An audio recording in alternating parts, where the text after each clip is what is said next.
Assalamualaikum warahmatullahi wabarakatuh. Kami dari kelompok 1 akan mempresentasikan hasil kerja kelompok kami yang bertemakan teori belajar behavioristik. Sebelumnya kami berterima kasih pada Bapak Dr. Andos Munteri MPhil yang telah memberikan kami kesempatan untuk menyelesaikan tugas presentasi yang telah diberikan. Saya bertindak sebagai moderator dengan nama Muhammad Hatami Aldo, Akhiranim 077. Untuk anggota pertama kami yaitu Sylvia Aulia Arianti dan Akhiranim 014. Yang kedua yaitu Dina Safira dengan Akhiranim 071. Yang ketiga Novi Supriani dengan Akhiranim 081. Yang keempat Yogi Bagaskara dengan Akhiranim 082. Dan yang terakhir Dika Meliana dengan Akhiranim 086. Untuk mempersingkat waktu, marilah kita mulai presentasi yang akan kita laksanakan. Untuk pemateri pertama kami persilahkan. Assalamualaikum warahmatullahi wabarakatuh. Perkenalkan, saya Dina Safira dengan NIM E1M02310071. Di sini saya akan menyampaikan yaitu pengertian teori belajar behavioristik. Jadi, pengertian dari teori belajar behavioristik ini adalah teori belajar yang mengedepankan perubahan perilaku peserta didik sebagai hasil proses pembelajaran. Nah, terjadinya perubahan tingkah laku ini diakibatkan oleh adanya stimulus dan respon. Nah, teori belajar ini berorientasi pada perilaku yang lebih baik. Mungkin itu saja yang bisa saya sampaikan. Saya kembalikan ke moderator.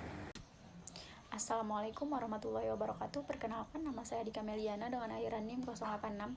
Di sini saya akan menjelaskan tentang tokoh-tokoh teori belajar behavioristik.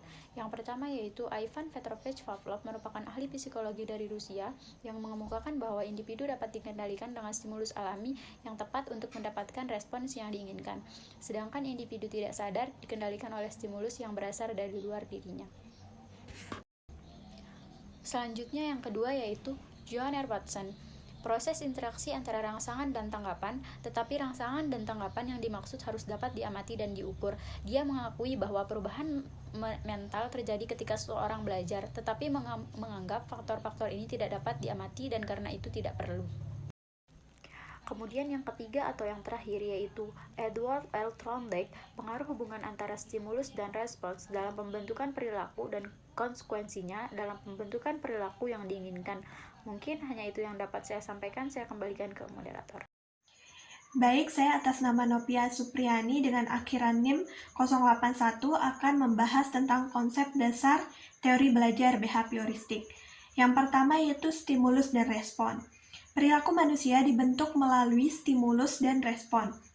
Konsep dasar dari teori belajar behavioristik bahwa perilaku dipicu oleh stimulus dari lingkungan yang kemudian diikuti oleh respon dari individu terhadap stimulus tersebut. Contohnya, seseorang yang melihat makanan yang enak, maka mungkin dia akan merespon dengan merasa lapar atau memakan makanan tersebut. Yang kedua yaitu penguatan atau reinforcement. Penguatan digunakan untuk mempertahankan dan meningkatkan perilaku yang diinginkan. Misalnya seorang guru memberikan pujian dan pengakuan kepada siswanya yang aktif berpartisipasi dalam diskusi kelas. Hal ini membuat siswa tersebut termotivasi untuk terus berpartisipasi secara aktif dalam diskusi. Yang ketiga yaitu pembahasan. Pembahasan adalah proses pembentukan hubungan antara stimulus tertentu dan respon tertentu melalui pembelajaran. Contohnya, seseorang yang merokok secara rutin mungkin terbiasa merasakan keinginan untuk merokok setiap kali melihat asbak atau rokok. Asbak atau rokok menjadi stimulus yang terkondisikan, yang memicu keinginan untuk seseorang untuk merokok. Assalamualaikum warahmatullahi wabarakatuh. Perkenalkan, nama saya Yogi Bagaskara dengan akhiran NIM 082 akan membacakan prinsip-prinsip utama teori belajar behaviorisme. Yang pertama itu prinsip penguatan positif. Pemberian hadiah atau penghargaan saat perilaku yang diinginkan muncul. Yang kedua itu prinsip penguatan negatif. penghilangan konsekuensi negatif saat perilaku yang diinginkan muncul. Yang ketiga itu prinsip hukuman. Prinsip ini pemberian konsekuensi negatif saat perilaku yang tidak diinginkan muncul. Sekian dari materi saya. Wabillahi taufiq wal hidayah. Wassalamualaikum warahmatullahi wabarakatuh. Nah, selanjutnya di sini saya akan membahas mengenai tentang aplikasi teori belajar behavioristik dalam pembelajaran. Nah, aplikasi teori belajar behavioristik ini ada 3. Yang pertama yaitu ada tujuan pembelajaran, yang kedua ada instruksi terstruktur, dan yang ketiga ada penguatan positif. Nah, tujuan pembelajaran ini yaitu menentukan tujuan pembelajaran yang jelas dan dapat diamati. Yang kedua ada instruksi terstruktur. Nah, instruksi terstruktur ini yaitu memberikan instruksi dan umpan balik yang terstruktur. Dan yang terakhir atau yang ketiga yaitu penguatan positif. Nah, maksud dari penguatan positif ini yaitu memberikan penghargaan saat siswa menunjukkan perilaku yang diinginkan. Ini saja yang bisa saya sampaikan. Saya kembalikan ke moderator. Terima kasih. Baik, di sini saya akan menjelaskan tentang kelebihan implementasi teori belajar behavioristik. Yang pertama yaitu efektivitas, dapat meningkatkan pembelajaran dan prestasi siswa secara efektif. Yang kedua, motivasi, penguatan positif dapat meningkatkan motivasi belajar siswa. Yang ketiga, efisiensi, memungkinkan pembelajaran yang terstruktur dan terfokus. Yang keempat atau yang terakhir, kejelasan, tujuan pembelajaran dan kriteria keberhasilan jelas dan terukur. Mungkin hanya itu yang dapat saya sampaikan. Terima kasih. Baik, saya akan menjelaskan tentang tantangan implementasi teori belajar behavioristik. Yang pertama yaitu pembelajaran terlalu terpaku pada standar dan kurang fleksibel. Yang kedua yaitu siswa cenderung pasif dan tidak aktif dalam pembelajaran. Yang ketiga yaitu lebih bergantung pada penguatan eksternal daripada internal. Yang keempat yaitu kurang cocok untuk pembelajaran yang kompleks dan berpikir tingkat tinggi. Baik, saya atas nama Sylvia Uli Arianti Fitri dengan akhiran NIM 014. Saya di sini akan menjelaskan tentang perbandingan teori belajar behavioristik dengan teori belajar lainnya.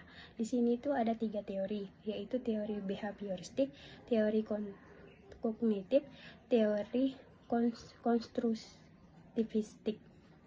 Teori behavioristik itu pandangan belajar yaitu perubahan perlakuan yang dapat diamati.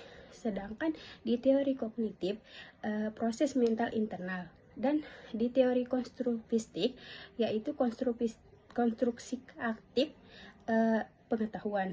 Nah, di dalam peran guru itu di teori behavioristik terdapat mengatur lingkungan belajar, sedangkan di teori kognitif itu memfasilitas proses belajar, dan di teori konstruktivistik itu mendorong konstruksi pengetahuan. Sedangkan di peran siswa teori behavioristik itu pasif merespon stimuli, sedangkan di teori kognitif aktif memproses informal, dan di teori konstruktivistik aktif membangun pengetahuan. Sekian, terima kasih.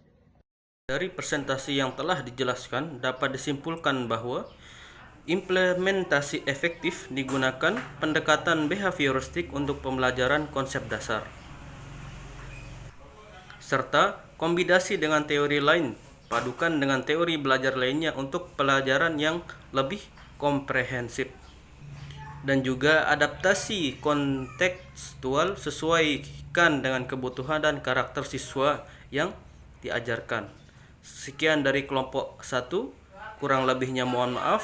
Bila taufik wal hidayah. Wassalamualaikum warahmatullahi wabarakatuh.